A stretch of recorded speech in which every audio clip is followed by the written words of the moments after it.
어느 한 마을에 나이가 80된 아주 지혜 있는 사람이 살았습니다. 아주 동네에서도 먼 곳에서도 그 나라에서 가장 존경받는 그런 사람이었습니다. 그런데 그 나라의 그 마을에 적들이 쳐들어오게 되었습니다. 그래서 어쩔 수 없이 히말리아 그 산맥을 넘어가야 되었습니다.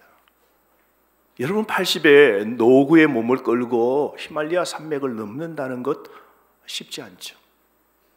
그런데 눈보라가 치고 그리고 거센 바람이 휘몰아치는 그 산을 결국은 다 넘고 안전한 곳에 도착했습니다. 사람들이 그 앞에 몰려와서 너무나 놀랍고 또 궁금해서 그분에게 질문했습니다. 어떻게 그렇게 이 고령의 몸으로 맨몸으로 그 높은 산을 넘어올 수 있었습니까? 라고 물었습니다. 80이 넘으신 분이요, 따뜻한 미소를 지으면서 이렇게 대답했습니다. 한 걸음 한 걸음 걸어서 왔지요. 한 걸음 한 걸음 걸어서 왔지요. 노인은 그 힘든 순간마다 자신의 발 아래에 있는 길을 보면서 하나의 분명한 인생의 목표를 향해서 걸었다고 대답했습니다. 눈보라와 추위가 애워 샀지만 죽음을 넘는 희망을 품었던 겁니다. 여러분, 우리 신앙의 여정도 마찬가지 아닐까요? 우리가 매일의 삶에서 방향을 잃지 않고 자신이 가고자 하는 이 길이 어디인지 우리가 생각하면서, 천국이죠? 그 천국을 향하여서 우리가 늘 생각하면서 한 걸음 한 걸음 내딛는 것이라면 결국 소망의 목적에 도착하지 않겠습니까? 여러분, 우리 삶에는 이런 지혜가 있어야 됩니다.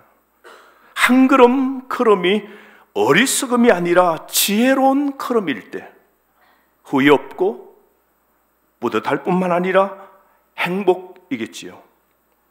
오늘 세상은 정말 지식으로 가득 넘쳐납니다. 대학 졸업장을 딴 사람들이 셀 수 없이 많습니다. 지난 한 해에 대학을 졸업한 학생들이 30만 명이 되고요, 박사가 16,000명이 배출되었습니다. 하지만 그 많은 지식, 과연 그들의 졸업생들을 얼마나 풍요롭게 만들었을까요? 졸업을 해도 배운 전공으로 사회에 이용할 때가 때로 없습니다. 실력을 발휘하려고 해도 직장, 회사가 안 뽑습니다. 그러면 그 과의 공부가 그냥 몇 소수 외에는 그 전공을 발휘할 수 없고, 돈을 벌려고 그래도 모아지지 않고, 그리고 주식을 공부해도 다 성공하는 것 아니고, 갖고 싶은 건 때로 구입을 했는데도 마음은 허전하고, 즐길 건 다 즐겼는데도 행복하지 않다고 해요. 요즘 인터넷 보면 또 스마트폰으로 우리가 소셜 미디어, 그죠? 인스타그램, 페이스북 정말 엄청나게 하는데요, 정작 친구는 없이 얄팍한 관계 속에 갇혀 허덕이는 오늘 이 시대의 지식인들을, 오늘 배웠다는 사람들을 보게 됩니다. 왜일까요? 문제는 지식과 이 이해의 간격입니다.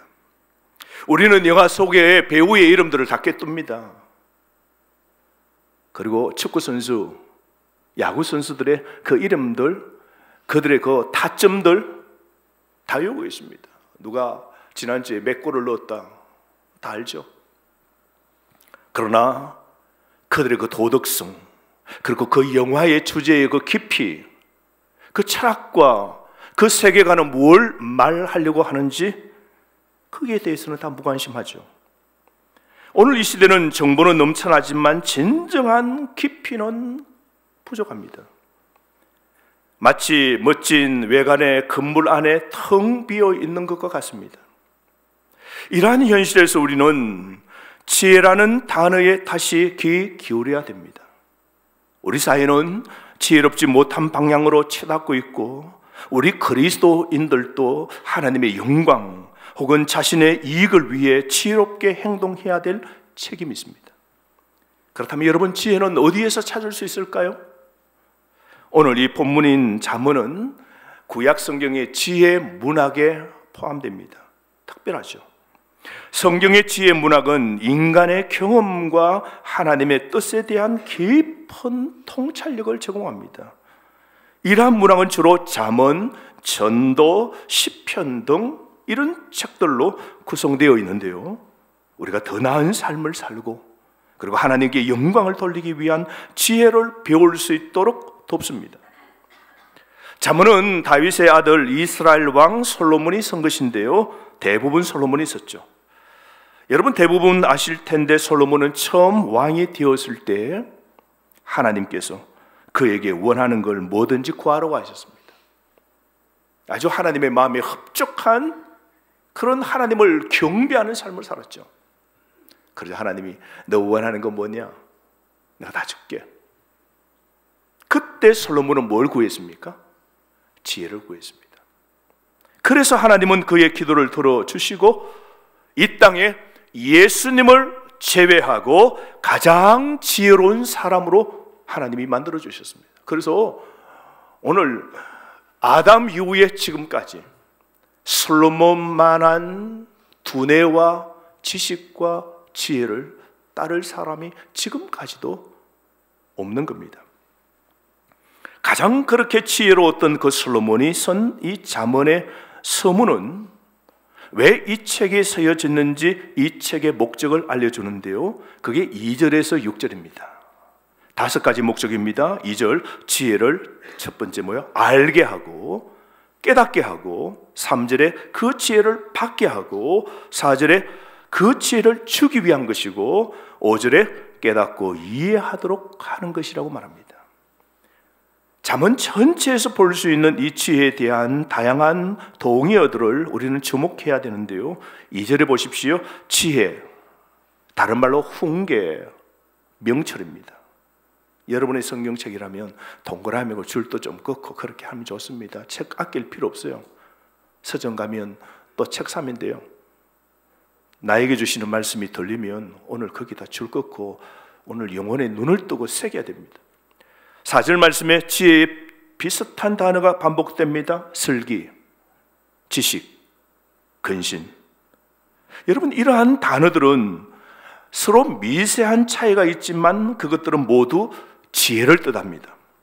2절을 여러분 다시 보십시오. 여기서 하나님은 우리가 2가지를 알기를 원하시는데요, 첫 번째, 지혜와 훈계를 알라는 것이고, 두 번째, 명철의 말씀을 이해하라는 거죠. 지혜와 훈계를 알라고 하는데요, 이 알라, 이 안다라는 이 단어는 히브리어로 야다입니다. 성경에 보면 이 야다라는 이름이 아담이 아내와 동침하여 그 아내를 알다, 그래서 아이를 낳았다라고 하는 거기에 포함된 단어입니다. 남자가 여자를 안다, 결혼해서 아는 그 알물 말합니다. 친구처럼 단순히 아는 정도가 아니라 부부 사이에서 누리는 깊은 그 친밀함을 나타낼 때 안다, 야다라는 이 단어를 씁니다. 그래서 여러분, 이 잠언서의 기록의 목적은 지혜를 단순히 머리로 아는 정도가 아니라 이 지혜를 깊이 있게, 그 지혜를 깊이 있게 아는 지혜의 사람이 되도록 하는 데 있습니다. 지혜를 아는 사람은 하나님의 세계와 그 세계가 어떻게 작동하는지를 깊이 인식하는 사람입니다. 우리는 결코 여러분 어리석은 사람이 되지 말아야 됩니다. 어리석은 사람은 단순히 지식이 부족한 사람 아닙니다. 대학을 못 간 사람, 못 배운 사람을 말하는 것이 아니라 하나님을 두려워하지 않는 사람을 가리킵니다. 그래서 쉽게 잘못된 죄의 길로 이끌리는 사람이 어리석은 사람입니다. 그 사람이 미련한 사람입니다. 이런 사람은 올바른 판단력과 방향성을 상실합니다. 그래서 하나님은 우리에게 지혜와 분별력을 주셔서 어리석음에서 벗어나 올바른 길을 선택하기를 원하시죠. 그래서 잠언은 하나님께서 자녀들에게 전하시는 매력적인 제안으로 시작하는데요, 하나님이 이렇게 말씀하시는 겁니다. 잠언 1장 처음부터. 나는 너가 실수와 후회 없이 어떻게 살아야 하는지를 내가 가르쳐 주겠다. 인생을 너 엉망으로 만들고 싶니? 아니면 후회 없이 멋지고 성공적인 그런 삶을 너가 살고 싶니? 잘 들어봐. 이건 너 자신을 위한 거야 라는 하나님의 속삭임이 잠언 1장부터 시작됩니다. 그래서 하나님은 자녀인 우리들이 어리석은 자가 아니라 지혜 있는 자로 살기를 간절히 바라시는 것이죠.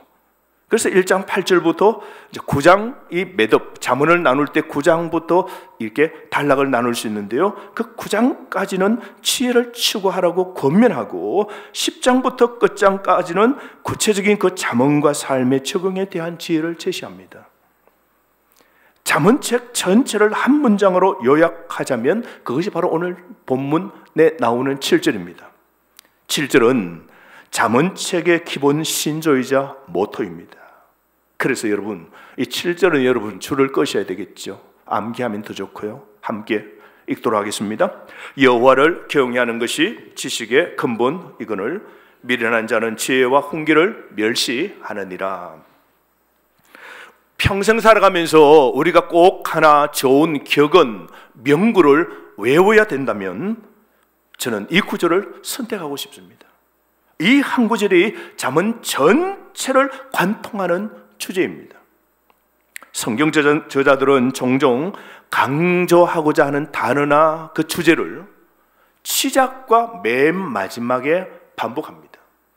이걸 우리가 말하면 인클루시오인데요. 그래서 중요한 단어를 처음과 끝에 반복합니다. 동일한 단어, 주제의 반복인데요, 1장 7절에 나오는 이 말이 9장 10절에서 전반부 끝나는 9장 10절에서 여호와를 경외하는 것이 지혜의 근본이요 강조합니다. 그리고 후반 시작인 그 시작 10장부터 시작해서 잠언의 맨 마지막 장 31장 10절에서 마지막도 같은 말로 끝냅니다. 오직 여호와를 경외하는 여자는 칭찬을 받을 것이라. 여호와를 경외하는 것. 이 같은 구조를 잠언 전체에서 10번 더 반복해서 말하는 걸 우리는 찾을 수 있습니다. 그래서 여러분, 잠언 전체에서 반복적으로 등장하는 핵심 주제가 바로 여호와를 경외하는 것이라는 것을 알게 됩니다. 자, 그렇다면 여러분, 하나님을 경외, 하나님을 두려워한다는 것이 무엇을 의미할까요? 단순한 두려움 아닙니다. 우리가 높은 옥상 그 빌딩에 올라가서 난간에 딱 서면 어떻습니까, 여러분? 여러분이 사는 아파트 15층 꼭대기에 딱 가서 난간에 딱 서면 그 아래가 어떨까요, 여러분? 두렵죠? 무섭죠? 뜨거운 난로를 만지지 말라고 경고하는 그 두려움, 그런 것하고 이런 거하고 다릅니다. 그런 두려움이 아닙니다. 두려움이라는 이 단어, 경외라는 이 단어는 성경에서 그냥 무섭다는 의미가 아니라 하나님을 경외하고 영광을 돌리고 사랑하라는 마음을 뜻합니다. 마치 여러분 어린 아이가 아버지에 대해 갖는 존경심과 같은 두려움이죠. 아버지가 얼마나 위대하고 강력한지에 대한 경외심으로 바라보는 것과 같습니다. 그래서 히브리어로 야레라고 하는 이 단어는 하나님께 최대한 존경과 경의를 표현하는데, 이건 하나님에 대한 깊은 경외심과 그분의 말씀에 순종하겠다는 마음을 담고 있습니다. 주님을 경외한다는 것은요, 하나님 앞에서 겸손하고 경건하게 살아가는 걸 의미합니다. 다른 모든 것보다 하나님을 높이고 존중하겠다는 뜻입니다. 이렇게 우리 일상에서 하나님께서 원하시는 대로 행동하려고 노력하는 것이 진정한 하나님 경외의 모습이라고 할 수 있습니다. 하나님이 얼마나 놀랍고 강력하신지를 이해하게 되면 자연스럽게 하나님에 대한 거룩한 두려움이나 존경심이 생기게 됩니다. 하나님을 아는 지식이 깊어질수록 그 성경의 공부를 더 깊이 그 하나님의 지식을 야다라는 것처럼 그 지식을 알면 알수록 하나님에 대한 경외감이 더 깊이 생기는 겁니다. 하나님을 높입니다. 하나님을 진짜 존경, 경외, 두려움이 우리에게 생기는 것이죠. 그래서 믿음이 생기면 하나님에 대한 경외감이 더 커지는 겁니다. 그렇다면 여러분, 어떻게 우리가 주님을 경외할 수 있을까요?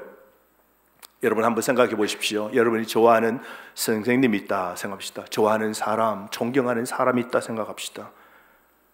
그러면 좋아하는 선생님, 그분이 가르치는 그 말씀, 그분이 나에게 하는 충고를 어떻게 들어요? 꼭 같다고 듣습니까? 어떻게 들어요? 존경하는 그분이 한마디 나에게 홍계할 때도 그 말씀이 나에게 얼마나 좋은 가르침으로 들리는지, 그 가르침을 존중하고 그를 믿고 따르지 않습니까? 여러분, 마찬가지로 하나님을 두려워한다는 것은 그분의 말씀을 존중하고 믿게 되며 그분의 말씀을 삶의 최우선으로 두는 것을 의미합니다. 그래서 하나님을 두려워하며 살아가는 사람은요, 하나님이 말씀하시는 것에 귀를 기울이고 그 말씀을 삶의 모든 면에서 궁극적인 기준으로 삼게 됩니다. 하나님과의 관계를 깊어지게 하고 그 하나님의 뜻을 이루는 삶을 살아가려고 무진장하게 노력합니다. 그런 사람이 하나님을 두려워하는 사람이에요. 그런 사람이 하나님을 경외하는 사람입니다. 성경은 우리에게 하나님을 경외하는 마음으로 살아가는 법을 가르쳐 줍니다. 잠언 1장을 읽었는데요, 2장 한번 보실까요? 바로 붙어 있죠. 2장 1절에서 5절 말씀 함께 한번 읽어봅시다. 하나님을 경외하는 마음으로 살아가는 사람은 어떤 자세, 텐션을 취합니까? 1절부터 5절까지 시작. 내 아들아, 너가 내 말을 듣고 내 명령을 소중히 여기며 지혜로운 말에 귀를 기울이고 그것을 이해하려고 노력하여라. 너가 지식을 추구하고 깨달음을 얻고자 애쓰며 그것을 언이나 숨겨진 보물을 찾는 것처럼 찾고 구하면 여호와를 두려워하는 것이 무엇인지 깨닫게 되고 하나님에 대한 지식도 얻게 될 것이다. 제가 한글에 다른 쉬운 현대어 번역으로 읽었는데요, 오늘 이 잠언 2장 1절에서 5절 말씀을 보십시오. 하나님의 말씀을 듣고 그 명령을 소중히 여기고 2절에 지혜로운 그 말에 귀를 기울이고 그 말씀을 이해하려고 노력하고 3절에 하나님의 그 지식을 추구하고 깨달음을 얻고자 예를 쓰고 4절에 은이나 숨겨진 보물을 찾는 것처럼 하나님의 말씀을 찾고 구하고 그리고 하나님에 대한 지식을 그래서 결국은 얻게 된다는 거죠. 여러분, 주님을 두려워하는 가운데 살면 하나님을 신뢰하고 섬깁니다. 여러분, 정말 하나님을 두려워하는 가운데 살면 하나님 권위에 복종하고 하나님 말씀에 순종합니다. 여러분, 정말 하나님을 두려워하는 가운데 살면 악을 미워하고 혀를 악으로부터 지킵니다. 그래서 거룩하게 살려고 그래요. 정말 하나님을 두려워하는 가운데 살면 마음을 다해 예배합니다. 여기서부터 달라지는 겁니다. 여러분, 예배한다는 것은 무언가의 가치를 두고 있는지를 보여주는 겁니다. 그래서 여러분, 절에 가서 예배하는 사람은 그 가장 최고의 가치를 어디에 두는 겁니까? 교회에서 예배한다는 것은, 진실로 바르게 예배한다는 것은 나의 최고의 가치가 누구이신지를 보여주는 최고의 증명입니다. 주님을 경외하는 사람은 참된 예배를 드립니다. 여러분, 우리가 어떻게 하나님을 두려워하며 우리가 살아야 될까요? 모델이 있습니다. 인간의 모델이신 예수님이십니다. 예수님은 이 땅에 오셔서 아버지의 그 하나님을 경외하면서 삶을 사셨습니다. 우리 예수님은 하나님 아버지를 공경하고 존중하고 신뢰하고 그리고 그 아버지를 사랑했습니다. 이사야 11장 1절에서 3절에서 예언된 것처럼 예수님은 하나님을 경외하면서 순종으로 공생의 삶을 사셨습니다. 그래서 이 땅에 살 때, 그 아들로 살 때 그 예수님의 기쁨은 하나님을 경외하는 데 있었습니다. 자신의 인생의 기쁨이 인기 대중의 그 영광을 얻고 기적을 베풀어 사람들에게 그런 보답을 받는 것 아니었습니다. 우리 예수님의 기쁨은 하나님을 경외하는 데 있었고, 우리 예수님의 행동은 항상 아버지의 그 뜻에 집중되어 있었습니다. 또한 여러분, 초대 신약 교회 역시 하나님을 경외하면서 성장했습니다. 사도행전 9장 31절 말씀에 보면 유대와 갈릴리와 사마리아에 있는 온 교회가 든든히 서가면서 평안을 누리게 되었다고 하면서 초대교회는 주님을 두려워하고 성령의 위로를 받으면서 그 수가 점점 더 늘어갔다고 했습니다. 초대교회는요, 모든 사람이 하나님을 두려워했습니다. 그래서 예배나 교회 조직이나 교회 근혜에 대해서 그 중심된 그 하나님 앞에 두려움이 있었다고요. 그러면서 그 말씀에 든든히 힘있게 서갔다는 겁니다.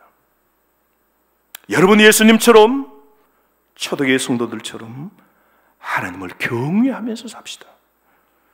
지혜의 발걸음으로 한 걸음 한 걸음, 우리가 2025년 이 새해도 벌써 여러 발자국을 떼었습니다. 구정의 달력의 새해를 우리가 시작합니다.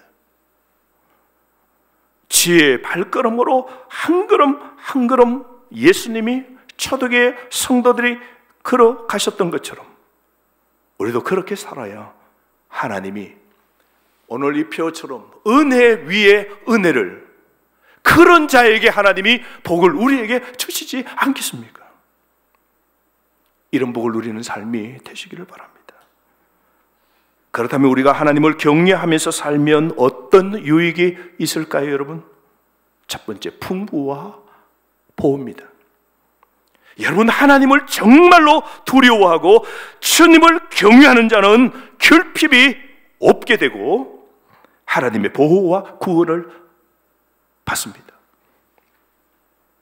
다 찾아보면 좋은데요, 시간이 가니까 적어 놓으십시오. 시편 34편 9절, 34편 7절도 그렇습니다. 하나님은 자녀를 돌보시는 아버지십니다. 우리가 아버지를 경외하면요, 우리 아버지는 능력이 있다 이렇게 생각하고 그 아버지를 정말로 그 아버지 뜻대로 살면요, 그 아버지가 자녀를 쫙 보호해 주는 겁니다.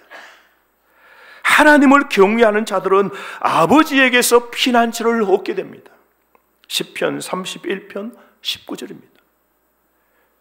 여러분, 결핍이 없는 삶을 상상할 수 있을까요? 그렇습니다.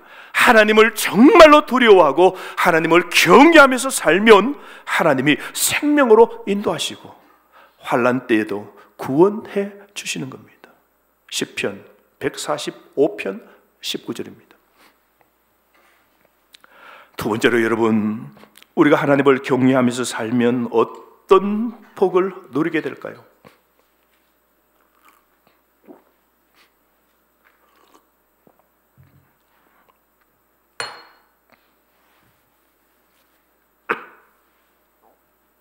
여러분, 우리가 하나님을 정말로 두려워하고 우리 하나님을 정말로 경외하게 살면 어떤 복을 누릴까요? 그건 자유입니다. 진짜 자유를 누리게 됩니다. 하나님께서 정해놓으신 경계 안에 살 때 우리는 진정한 자유와 기쁨을 우리는 찾을 수 있는 겁니다. 우리가 죄를 짓고 불순종할 경우에 뒤따르는 하나님의 그 매질에 대한 두려움으로 살지 않게 됩니다. 그래서 하나님을 경외하면서 하나님을 두려워하면서 살면요, 정말 자유함이 있습니다. 오히려 존경과 신뢰는 우리가 하나님을 따르고자 하는 소망을 갖도록 이끕니다. 또 하나님을 두려워하면요, 사람의 의견에서 자유로워지게 됩니다. 여러분, 많은 사람들의 걱정과 불안은 사람에 대한 두려움에서 비롯되고 다른 사람들이 여러분을 어떻게 생각할지에 대한 지속적인 염려로 인해 발생되죠. 그래서 우리는 남 의식하며 살잖아요. 저 사람이 나를 어떻게 평가할까? 그래서 체면 지키려고 굉장히 노력합니다. 그렇죠? 내 행동 처신 남이 어떻게 판단할까? 그래서 우리의 기준은 남에게 잘 보이려고. 그래서 안에는 엉망이라도 딱 밖에 나오면 어때요? 가정에서 엉망인데 직장이나 교회 가면 우리는 안 그런 척 하죠. 왜요? 사람 의식하기 때문이죠. 근데 유튜브에 보면 인기를 얻기 위해서 뭐요? 사람 의식하지 않고 멋대로 살죠. 한마디로 개판처럼 살아서 사람들에게 자극을 주는 거죠. 그 사람들은 남 의식하면 그런 그 행동 못 합니다. 옷 훌르덩 벗고 막 지켜야 될 그 도덕의 선을 넘어뜨리면서 막 해서 유튜브에 조회를 그죠? 30만, 50만, 100만 명씩 올리다 결국은 뭐예요? 타락에서 떨어지는 거 보십시오. 하지만 하나님을 경외함으로써 사람들의 인정을 받으려는 부담에서 벗어나게 됩니다. 그래서 사람을 두려워하지 않고 하나님을 두려워할 때 다른 어떤 것도 두려워하지 않게 됩니다. 여러분, 하나님과 비교할 때 세상의 어떤 것도 여러분에게 해를 끼칠 만큼 강력하지 않습니다. 하나님에 대한 경외심은 여러분을 진정으로 자유롭게 하고 더 큰 사랑과 평안을 찾아갈 수 있도록 이끌어줍니다. 세 번째로 여러분, 하나님을 정말로 두려워하면서 살고 우리 하나님을 정말로 경외하면서 그렇게 살면요, 부와 생명을 얻게 됩니다. 여호와를 경외하는 것이 생명의 근원이다. 이런 성경 말씀이 얼마나 많습니까? 잠언 14장 27절 말씀, 19장 23절 말씀. 하나님은 우리를 풍성한 생명으로 인도하십니다. 하나님을 경외함으로써 부와 명예, 영생을 누리게 되고 건강을 얻게 되고 힘 있는 삶을 살게 되는 복을 받게 됩니다. 잠언 3장 7절에서 8절 말씀, 잠언 10장 27절 말씀, 말라기 4장 2절 말씀. 하나님은 하나님을 경외하는 자에게 치료하는 광선을 발하여 주셔서 망아지가 뛰는 것처럼 뛰지 못하는 인생이 뛰도록 하나님이 고쳐주신다는 겁니다.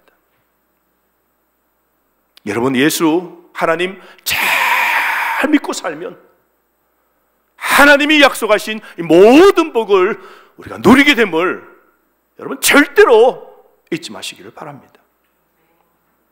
네 번째로, 죄에 대항합니다. 우리가 하나님을 두려워하게 살면요, 여호와를 경외하는 것은요, 그리스도를 따르는 사람들이 죄와 싸울 때 가장 큰 도움이 됩니다. 하나님을 두려워하는 사람은 우리가 죄를 저항하는 능력을 키우게 만듭니다. 지혜를 얻기 위해서는 죄와 싸우고 있는지 여러분 돌아봐야 됩니다.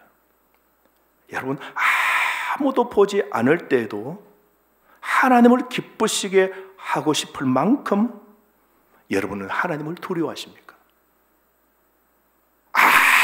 아무도 안 보는 그 상황 속에서도 하나님을 두려워하면서 하나님을 기쁘시게 하기 위하여 그 죄를 여러분은 끊는 즐거움 있으십니까? 아무도 없는 가운데 그 속에서도 하나님을 여러분 두려워하십니까? 이 질문을 스스로에게 해보면 여러분의 마음과 신앙이 하나님을 경외하고 있는지를 체크할 수 있을 겁니다. 여러분, 하나님을 두려워하고 경외하면 죄에서 벗어나는 힘을 얻을 수 있습니다. 이것뿐만 아니라 하나님을 경외하는 삶은 영적인 성숙을 이루고 하나님과의 관계가 더욱 깊어지고 궁극적으로는 영원한 보상, 영생, 천국에 들어가게 됩니다. 하나님을 경외하면서 얻게 되는 복은요, 우리 이 땅에서 우리가 누릴 수 있는 어떤 복과도 비교할 수 없을 만큼 너무 크다는 사실을 꼭 기억하시기를 바랍니다. 여러분 이제 어떻게 사시겠습니까? 하나님을 경외, 두려워하며 사시기를 바랍니다. 하나님을 사랑하고 이해하지 못하는 일에서도 하나님께 복종하십시오. 왜 나에게 이런 일이 일어났는지 내가 이해되지 않아도 하나님을 예배하고 하나님을 믿고 하나님을 경외하십시오. 하나님을 모든 사람과 다른 모든 것 위에 두고 사십시오. 온 마음을 다해 그 하나님을 사랑하고 그 하나님의 계명을 지키고 하나님을 존경하는 마음으로 그분께 날마다 나아가시기를 바랍니다. 그러므로 매일 매 순간마다 항상 여호와를 경외하는 지혜로운 발걸음으로 살아가시기를 간절히 바랍니다. 오늘 주신 말씀을 가지고 다 함께 기도했으면 좋겠습니다. 하나님, 지혜로운 발걸음으로 지혜롭게 살아갈 수 있도록